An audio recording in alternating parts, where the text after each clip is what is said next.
and welcome to Beyond the Knife, a medical history podcast brought to you by Surgeons' Hall, Museums, Library and Archives. We are part of the Royal College of Surgeons of Edinburgh. I am Chanté, Director of Heritage and Estates at the college. Each episode, I'm joined by a guest who shares a story from the history of medicine and surgery. This episode contains discussions on topics that some people may find distressing. Please take care while listening. In the winter of 1696, in Edinburgh's High School yards, a new hall was built. Behind its cold stone walls, it became home to the incorporation of barber surgeons. Inside, they kept tools for surgery and spaces for teaching, and also something quieter, a library, a place for books and what they called other certain rarities. 3 years later, a notice appeared in the Edinburgh Gazette. The surgeons were building a connection. They wanted books on surgery, medicine, botany, pharmacy, and they invited others to help. Donors would be named, titles would be listed. It wasn't just about gathering items, it was about preserving knowledge. More than 3 centuries later, the library at the Royal College of Surgeons of Edinburgh holds thousands of books. And among them is an early proof of a book that changed the way anatomy was taught forever. This is the story of Gray's Anatomy.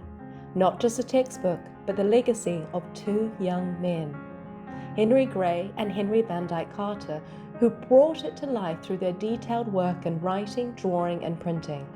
Today, many still call it the Doctor's Bible. In this episode, we're joined by Librarian Stephen Kerr from the Royal College of Surgeons of Edinburgh Library. Stephen shares the story behind one of the most important medical books ever made. Stephen, welcome to the podcast. Hello. So we're going to start with our warm-up question. If you could be present in any moment in the history of medicine, what would it be and why? Well, I've got 2, actually. I've got to have one related to the college. So from the college's point of view, I'd love to have been present when the Town Council in Edinburgh granted the seal of cause to the barber chirurgians and incorporated them as a craft guild. So knowing now what the fledgling incorporation of barbers and surgeons was to become, to be there at its foundation, I think would really be something. Especially if we got to hang around for a year and see the seal of cause being ratified by King James IV in 1506. If we were talking wider medical history in a clinical sense, I'd go much more recent. I'd go to 1954, when Jonas Salk concluded that his vaccine for polio was safe and effective. Given the huge worldwide outpouring of relief and celebration that this was to cause, and obviously the hugely beneficial effect it was to have on millions of people, I'd love to have seen that. Wow. So that first example, so you and I both work at the Royal College of Surgeons of Edinburgh. So this is basically the founding moment of this college. And that's a time where the skills of barbers and surgeons are mixed, bloodletting, haircuts, it's all mixed in together. And that leads to the founding of the incorporation of the barber surgeons? Yes, it incorporates barber surgery, as you rightly say. In many cases, the cutting of hair and the cutting of flesh was done by one and the same person. Not always, but in a number of cases. And this incorporated it, regulated it as a craft guild within the city of Edinburgh and its surrounding areas. And it's so fascinating that it is a craft guild at the start, and that then distinction to that discovery of the polio vaccine all those centuries later, but both having this extraordinary impact on human life, human health. Absolutely. I mean, I think Jonas Salk obviously realised he was doing something absolutely extraordinary. I mean, he was building on the work of others. Obviously, there's just always with medicine and surgery and science, it's standing on the shoulder of giants. And I think Salk knew that he was, just progressing work that had gone before him. But I think he must have known that this was going to have an effect. It was going to vastly outlive him and make the lives of billions of people around the world so much better. And I think he was a remarkable man. I think the fact that he forfeited the rights to the patent, which would have been worth several $1 billion, and he gave that up because he didn't believe that the patent should belong to any one person. I thought he was a remarkable man, and I'd love to have met somebody like that. Yeah, that is a wonderful example. So Steve, here at the college, you are the librarian. Yes, that's right. I've been here since 2000, so 25 years this year. And today we're talking about Gray's Anatomy, not the television show. Not the television show, yes. We do get a lot of people mistaking the book for the television show, yeah. So tell us, what is the Gray's Anatomy we're talking about today, and why is it so significant? Well, Gray's Anatomy, or to give it its original title, Anatomy, Descriptive and Surgical, It's an illustrated medical textbook that was first published in 1858.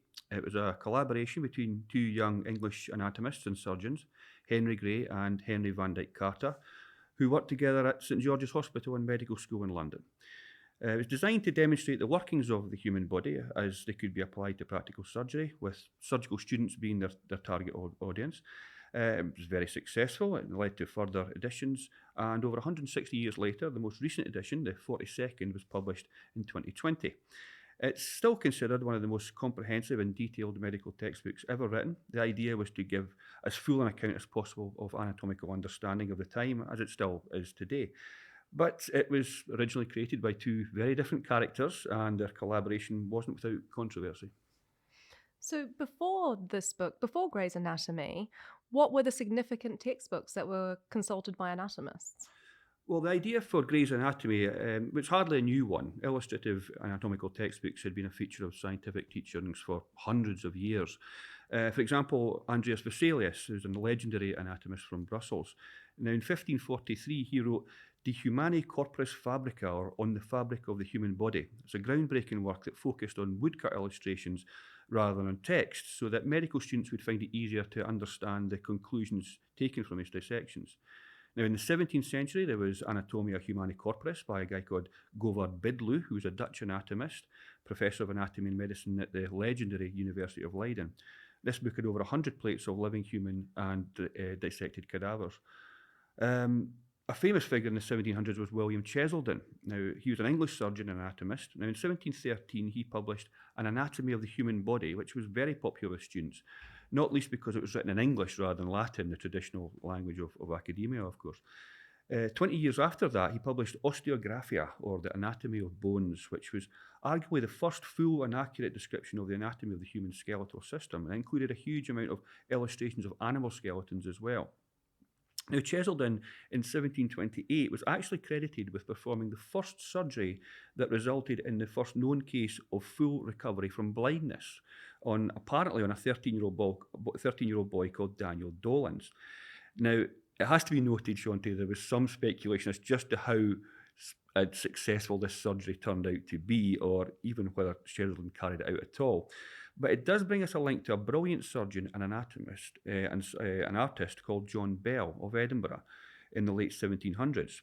Now, John Bell is regarded as one of the founders of surgical anatomy, he's been somewhat overshadowed by his younger brother, Charles Bell, who was the first to describe what's known as Bell's palsy, and who himself was a brilliant artist whose collection of paintings is on display here at Surgeons' Hall.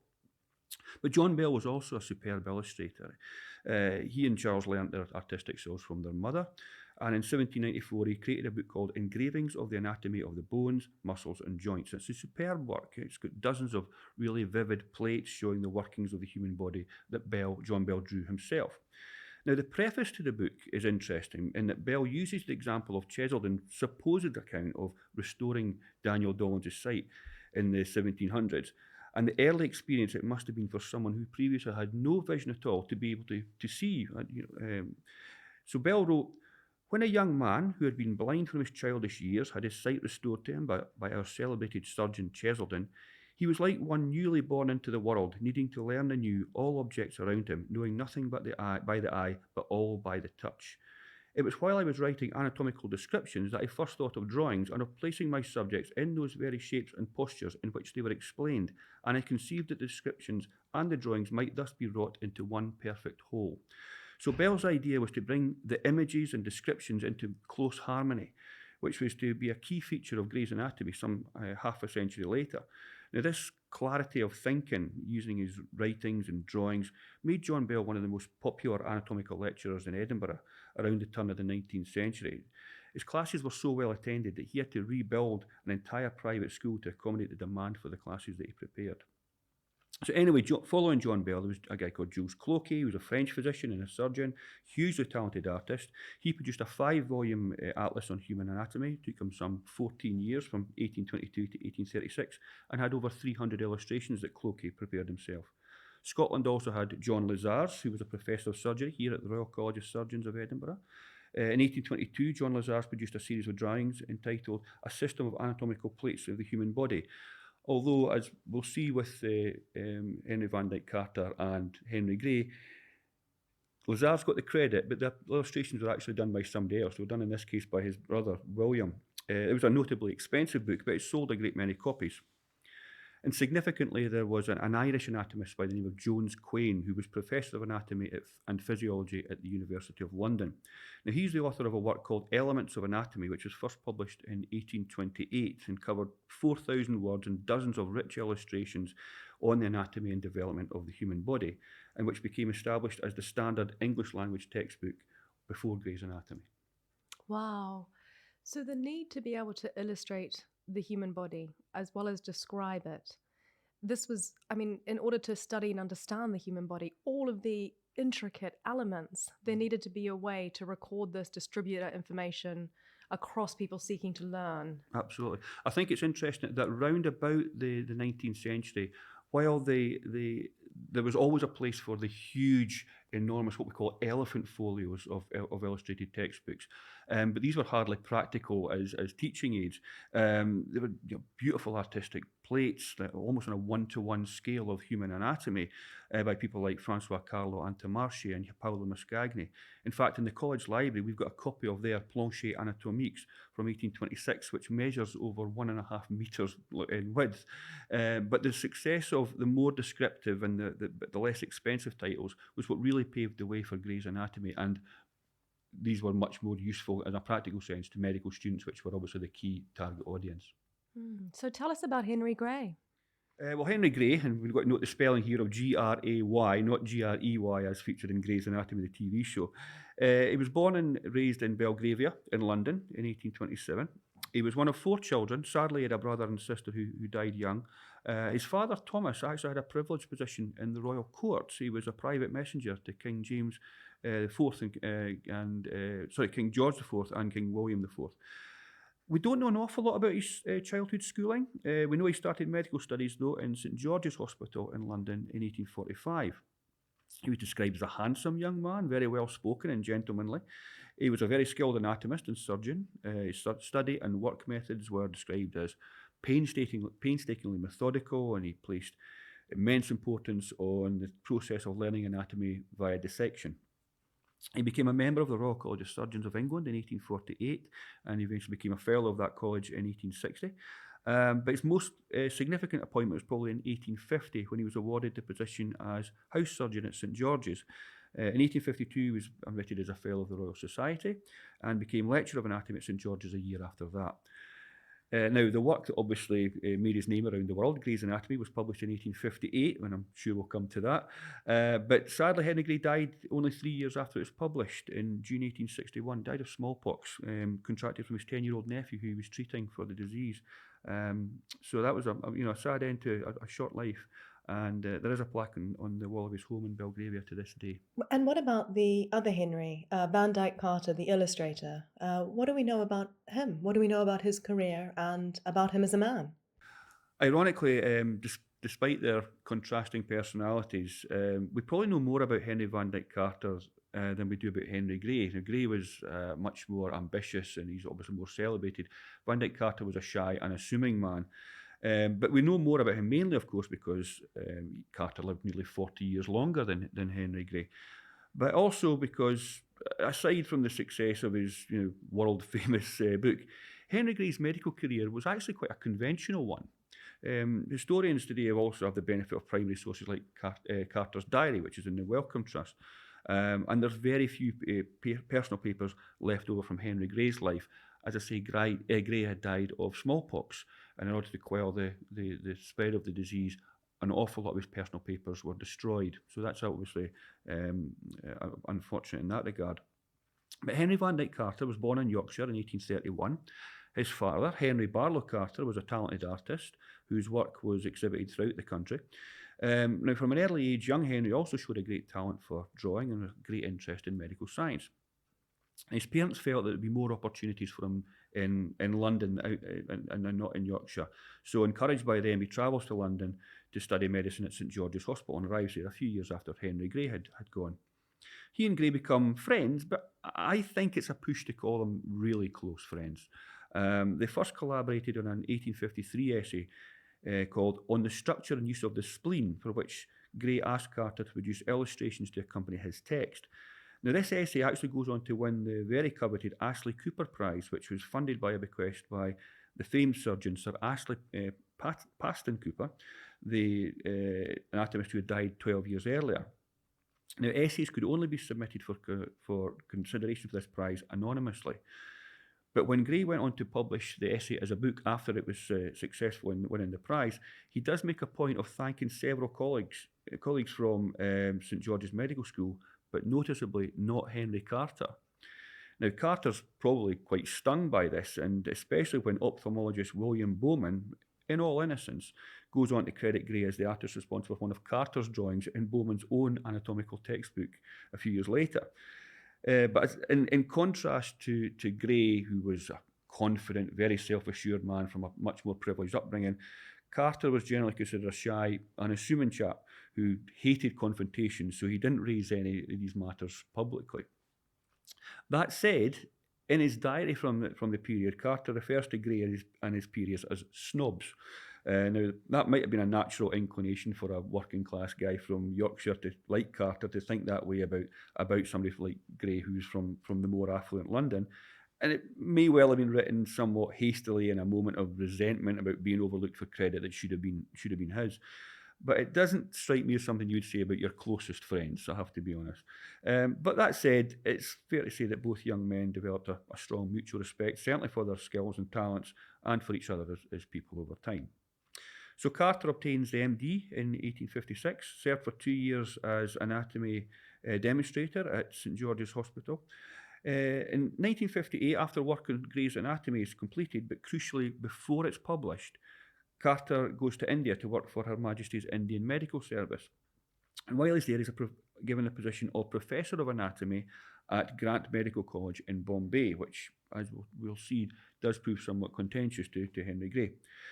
When he was in India, Carter was a devout Christian, but while in India, he actually became embroiled in a fairly embarrassing and actually quite a sad scandal, because he met and he fell in love with a lady called Harriet Bushell, and they were soon married. Not long after that, though, Carter discovers that his beloved Harriet was in fact an adulterous divorcee called Amelia Adams, who had fled her previous home in South Africa, leaving a string of debts behind her. Now, Carter was absolutely devastated by this, but he refused to have the marriage annulled, as Harriet / Amelia was pregnant at the time with their daughter. Doing so would have made the daughter illegitimate, but they did separate. Carter effectively banished Amelia from his life, and sadly in doing so, he banished his daughter from his life because she left with her mother. Stephen, this is a whole new TV show. It's a very, very sad episode What a in sad Carter's life. It story. is, yeah, and it's worth noting actually that in the pages from his diary from that period are all ripped out. They've all been completely removed, so there's no reference to it. So do we know the information from other sources? It's all come from other sources. There's an excellent book by a lady called Dr. Ruth Richardson, who wrote a book on the making of Gray's anatomy, and it's a fantastic book, and she goes into great detail into this very, very sad period in Carter's life. Yeah, I mean, again, it's perhaps an indication that he was a slightly innocent, almost naive character, certainly compared to Henry Gray, and certainly compared to the lady that he married. Yeah. So after a period as a civil surgeon, he left India in 1872 for a brief period to travel to Norway, where he worked on people with leprosy, and then he went back to Bombay, where he worked until he retired in 1888. He comes back to the UK, to Scarborough, where he'd lived as a child in Yorkshire. And in 1890, he actually does marry for the second time, becomes father to a son, another Henry, and a daughter, Mary, 4 years later. But sadly, though, he doesn't live to see the children grow up, as he died after a long battle with tuberculosis in 1897. And like Henry Gray, he's also been honoured with a plaque on the wall of his home.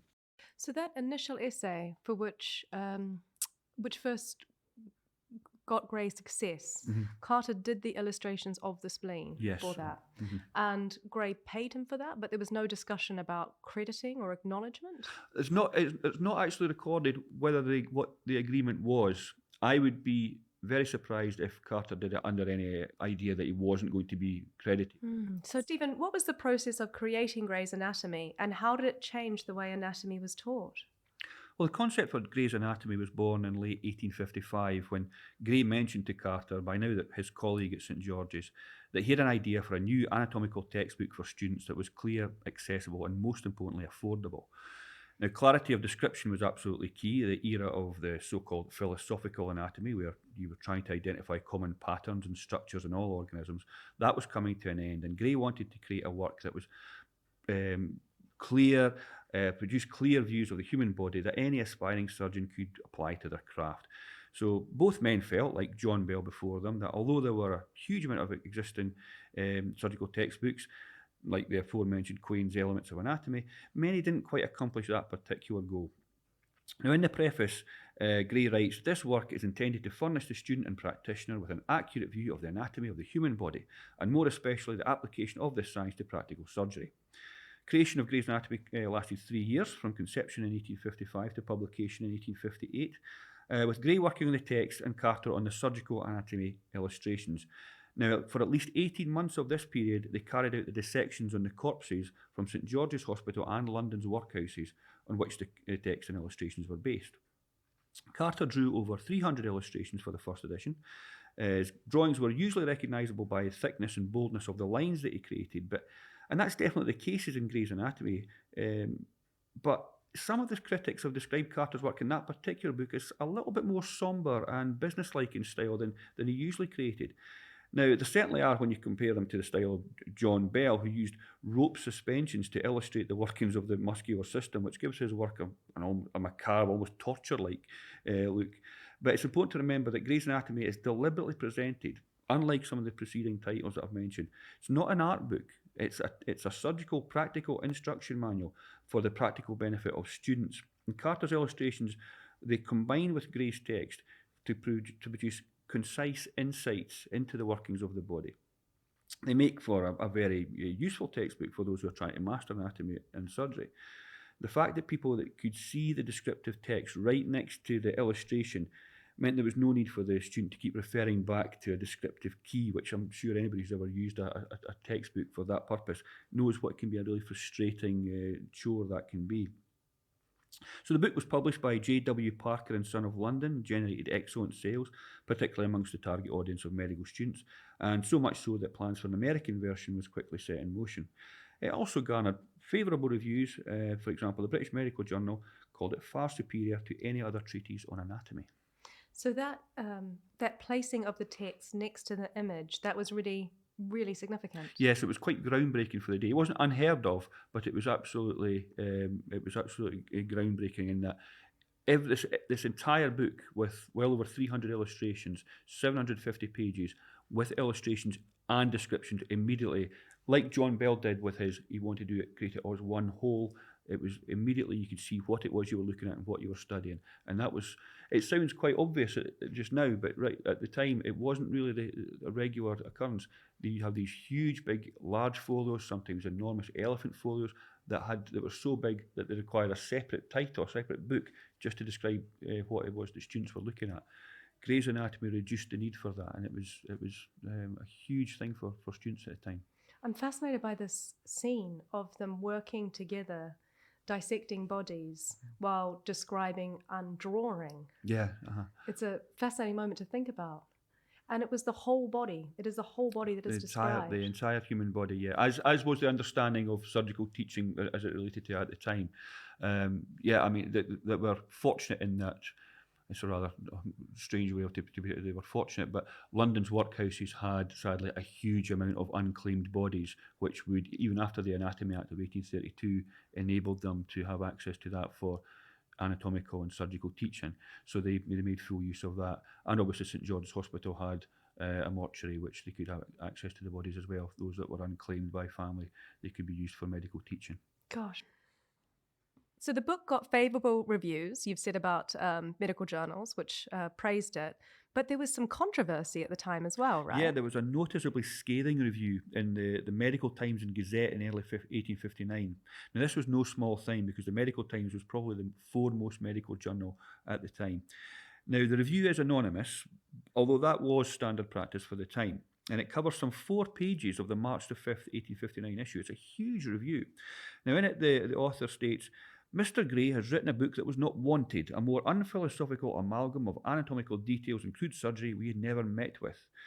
The review goes on to suggest the book was basically a plagiarism of the aforementioned Quain's Anatomy, which had now been in publication for some 30 years now. The review prints no less than 20 passages from Quain's work on particular aspects of anatomy, directly parallel to the counterpart section in Gray's Anatomy. So, now, was it justified? Well, there are definite similarities in the language of those passages, but I mean, I think an accusation of outright plagiarism seems a little bit unfair, considering these were descriptions of anatomical and scientific realities rather than Gray expressing thoughts and opinions and ideas of his own. But this suggestion that Gray essentially stole other people's work for his own ends has persisted with scholars on the subject ever since. As recently as 2014, there was a professor of medical innovation announced that he'd carried out a computer analysis of both texts, Quain's and Gray's, and this had revealed no evidence of plagiarism, but tellingly he's not released the full analysis. That all said, Gray could at least be accused, if not of outright plagiarism, but certainly of a reluctance to fairly acknowledge those who had heavily contributed to his works at the time. You could just ask Henry Van Dyke Carter about that. So the Medical Times piece ends with, "We feel confident every right-minded reader will join us in repudiating this book and in lamenting that those for whom it was mainly intended should be exposed to the contagion of such an example of debased compilation and unscrupulous assumption." Now, you can imagine that piece caused quite a stir and led to Gray's Anatomy being vigorously defended in a letter to the Lancet by Dr. George Halford the same month. Now, interestingly, Halford was a lecturer of anatomy in Grosvenor Place Medical School, so it was essentially a rival of St George's. So Halford wrote, "I feel sure that readers will feel ashamed that such a review would appear in any medical paper.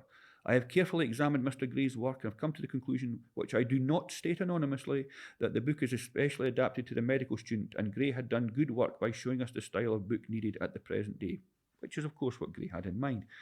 It's also worth noting that so Halford's letter also states, "It is illustrated in such a manner as to command unqualified praise," although rather poignantly, Carter's name is still left out of that. Regardless of the review and its fallout, sales were very strong. Henry Gray didn't comment on the Medical Times piece, perhaps thinking of the old adage that there's no such thing as bad publicity. And as well as the US edition, a second revised edition was prepared and published in 1860.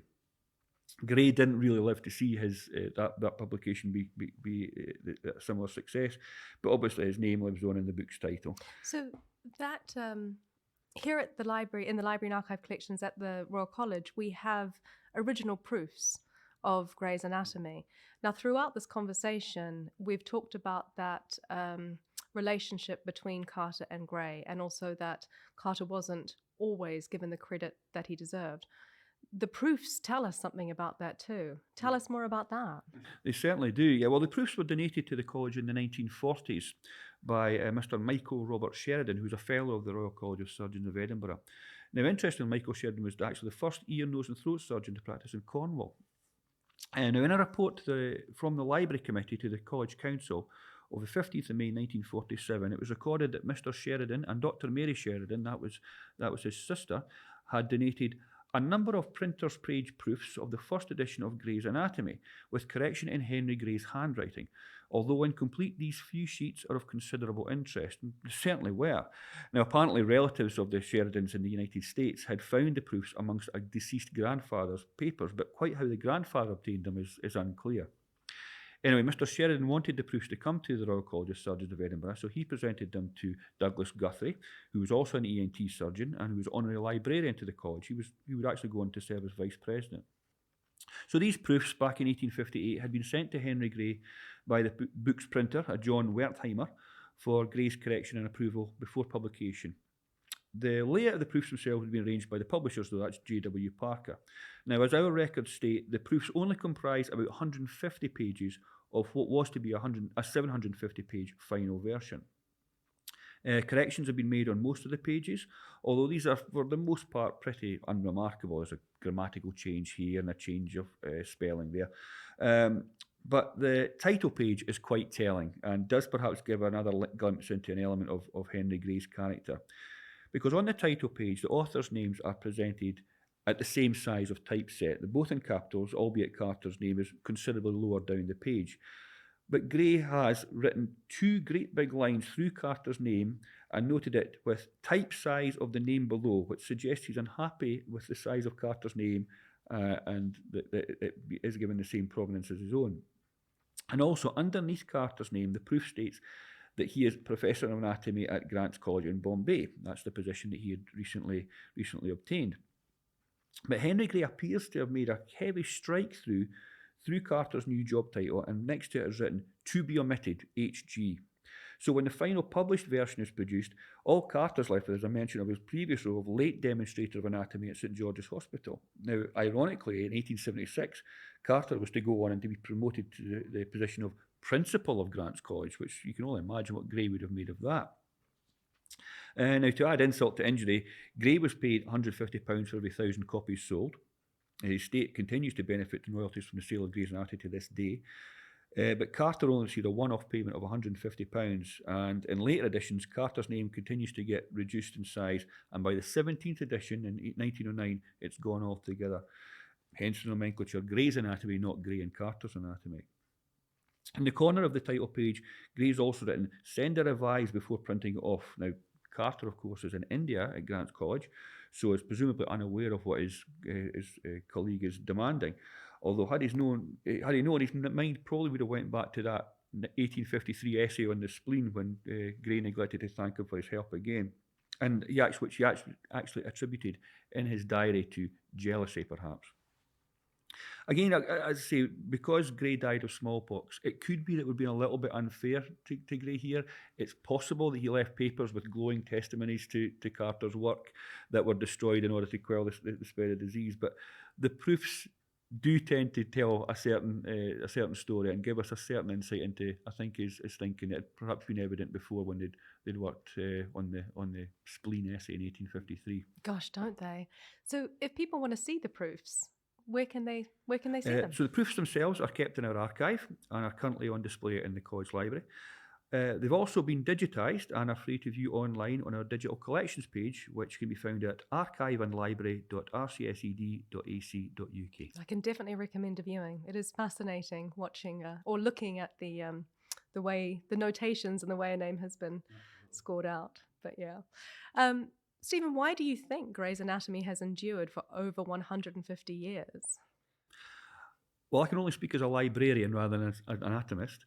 An anatomist, I'm sure, would give you a far more authoritative answer in a clinical sense. Why do I think it's considered one of the finest books of its kind? I think ultimately because it was and is a fantastically well-constructed book. It's detailed, but it's clear in its descriptions, and it's brilliantly illustrated. Now, nowadays, obviously, imaging technology has revolutionised anatomical illustration, but it's worth noting that Henry van Dyke Carter's drawings featured in Gray's Anatomy as recently as the 39th edition in 2005. Now, obviously, as I say, Henry Gray didn't live to see much of the publication of even the second edition, but his name obviously lives on in the book's title. Sadly, Carter's doesn't, as we've covered. But I think they'd both be proud to see the book evolve into arguably the most authoritative text on the subject, and how it's adapted now to take into account the huge expansions of knowledge and anatomical teaching over the decades. Gray's Anatomy is now well into its 3rd century. It's worth noting that the most recent volume, the 42nd, has over 1,500 pages, which is more than double the number in the first one. But ultimately, I think the main reason Gray's Anatomy works so well is because it originated from 2 young, hugely talented men who knew exactly what they wanted to achieve when they set out on their venture, which is to have a book that they wished they'd had when they were medical students. And I don't think they'd be disappointed with how things turned out. Thank you, Stephen. Thank you.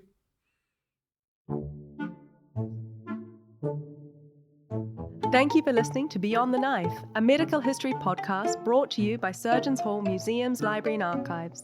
To find out more about us, you can visit www.museum.rcsed.ac.uk. You can also follow us on our social media channels.